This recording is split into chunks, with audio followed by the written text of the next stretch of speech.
Hi, everybody. It's Deirdre Fay. I got a question from somebody about triggers, and I'm actually going to try to wind a couple different email questions in together. But what I want to talk about is about triggers and what I've decided to call the pyramid of triggers. So if you think about it like this, let's see if I can make it somewhat. Is that kind of sort of equal? So what tends to happen, there are many different kinds of triggers. Let's say there's these top parts, I'm going to call them volcano or volcanic eruption is what they feel like. They feel like they come out of the blue and they take over and they sweep through us and live with us for quite a bit of time. Or maybe they're more short-lived, but they come through with a burst and they take a lot out of us. So that's one kind there. Then there's this other kind of trigger. That's not so much of an even line, but they live here, and I would call them a chronic, pervasive sense of reality. It doesn't feel like it's a trigger. It feels like it's happening all the time. It feels like it's what is. So this feels like a chronic thing, and we call this a state experience more than an actual trigger. We're living in it all the time. This feels like an eruption that happens. And in between here, there's a whole other area where things pop up, right? And they land, but we are able to have hopefully some witness consciousness. If we don't have witness consciousness, what happens is all of these things start feeling like truth and reality and like it's the way that it is. And it feels intractable. So that really one of the main things we need more than anything is to be able to have what we call witness consciousness, or the dual consciousness, the capacity to be here, looking at this, being with it without being completely lost in it. If we're lost in it, we're doomed. We're doomed. In compassion focused therapy, we talk about the compassion itself. How do we cultivate that? How do we build that so that we can be with this? This morning I was talking to somebody about some of the big triggers in their life, and they were having a bunch at different levels. And so we were looking at this whole process. So some of the notes that they were asked to be like, how do I be in it and be with it? And when it's eruptive, when it comes through like a volcano, we don't have much choice. We can be with it as some part of our being and say, wow, this is intense, this is happening. We can mirror. A lot of the skills I teach about is mirror that this is happening. I'm triggered. Wow, this is intense.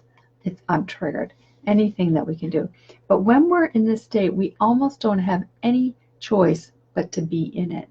We can't seem to stop it. We can try to contain it as much as we can. And in fact, what I took a note on when I was thinking about it, I need my glasses to even look at what my note is. I said, when we're in it, we don't have a choice. It's just erupting. But what we can do is practice here minimizing the damage right here. Because when we're in this, it's like all our parts come through with a bang and they can overload us. And parts of us can start speaking instead of our heart or our true self or our authentic self or our compassionate self, whatever language you want to use. So when we're in this, we need to be able to minimize the damage. And some of that means by being able to not erupt verbally, but to stay contained. Somehow practice letting our body and our skin hold the experience so that it can rise, crest, and fall, move through. Now, actually, the volcanic experience feels more like it's like this, it is more like the tip of the iceberg. But we have to be able to let that move through, or we create a lot of damage around us with our people, the friends, loved ones, whoever's around us. So part of it is minimize the damage and then repair whatever quote unquote damage there might be. Apologize, make amends, feel the remorse in our body so that we can deal with it. And I guess that's true with all triggers of any kind, is that we need to be able to be with it. Here, while we're working through and reworking the state of our experience, one of the main questions we can ask ourselves is, who do I want to be given this? Like maybe my chronic pervasive state is anxiety or depression or some kind of rumination or blaming. In that, we can begin to recognize and become aware of what's going on. We can mirror. Those of you who've been with me a while, you know I use this a lot. We can mirror it and say, okay, this is the state I'm in. And then validate our feelings around it. Yes, I don't like how that feels. Yes, it's hard. And then how do we reassure ourselves? How do we give ourselves some sense of kindness or hope or movement through? One of the ways I thought of it was mirroring is to say I'm triggered, or this is a state that I'm in, rather than it's me. It's, you know, most of us, we end up thinking it's me. We validate. It's never easy when I'm triggered, right? That might be something to say. And then how do we reassure ourselves? And this is such a learning for so many of us, because we often don't know how to reassure ourselves. It's learning how to reassure, how to bring a sense of kindness and warmth and be able to tolerate that. Not just have it as a concept, but to literally take it in and not use old coping mechanisms that aren't actually that helpful. You know, the things that we've learned to get through, whether or not they work. It's like, how do we interrupt the old habits and find new, more satisfying ways? One of the ways that people that I've worked with a lot say is I tell them is, I don't know how to do this. You know, it's like we're telling our whole system inside, I don't know how to do this, but I'm going to learn how. What that does is that creates that witness consciousness, that compassionate self. As I'm here with this horrible experience that's going on, and I don't like this experience, right? That's mirroring, it's here, validating that I don't like it, but it's here, and reassuring I don't quite know what to do, and I'm going to learn, or I'm going to reach out, or I'm going to read a book, or I'm going to try just separating and externalizing that. And the becoming safely embodied skills, or the living untriggered skills, we talk a lot about moving some of these processes through.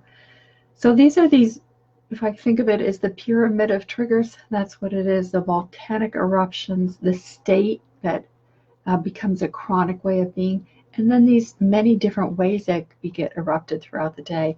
Can we then learn to externalize it, not make it about us, learn how to not take it personally, and rise, crest, and fall. Let it move through.